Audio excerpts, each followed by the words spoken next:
2023 மற்றும் 25ஆம் ஆண்டு நடைபெற்ற 2 பட்ஜெட் கூட்டத்தொடரிலும் முதலமைச்சர் கடந்த ஆட்சியில் பொதுப்பணித்துறையில் பணியாற்றி வேலையிழந்த அனைத்து ஊழியர்களுக்கும் இந்த அரசு மீண்டும் வேலை வழங்கி சம்பளமாக மாதம் ரூபாய் 10,500 வழங்கப்படும் என்று அறிவித்தார். முதல்வர் அறிவிப்பு செய்து 2 ஆண்டுகள் 3 மாதங்கள் ஆகிறது. இதுவரை புதுச்சேரி அரசு வேலை வழங்க நடவடிக்கை எடுக்காமல் காலம் கடத்தி வருகிறது. பொதுப்பணித்துறை வாரிசுதாரர்கள் ஊழியர்கள் தொடர்பாக சென்னை உயர்நீதிமன்றத்தில் வழக்கு நடைபெறுகிறது. அதில் இன்னும் 3 வாரங்களுக்குள் புதுச்சேரி மாநிலம் அரசு துறைகளான 53 துறைகளில் பணிபுரியும் தற்காலிக ஊழியர்களின் பட்டியலை சமர்ப்பிக்க வேண்டும் என்று உத்தரவு பிறப்பித்துள்ளது.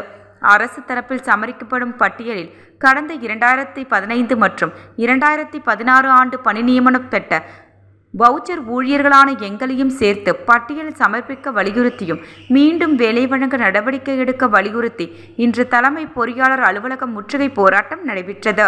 போராட்டத்திற்கு ஒருங்கிணைப்பாளர்களாகிய JP தெய்வீகன், ரவிச்சந்திரன், குமரகுரு, சத்யவதி, காரைக்கால் மணிவண்ணன், களியமூர்த்தி, சக்திவேல் ஆகியோர் தலைமையில் சுமார் 500க்கும் மேற்பட்ட ஊழியர்கள் கலந்து கொண்டனர்.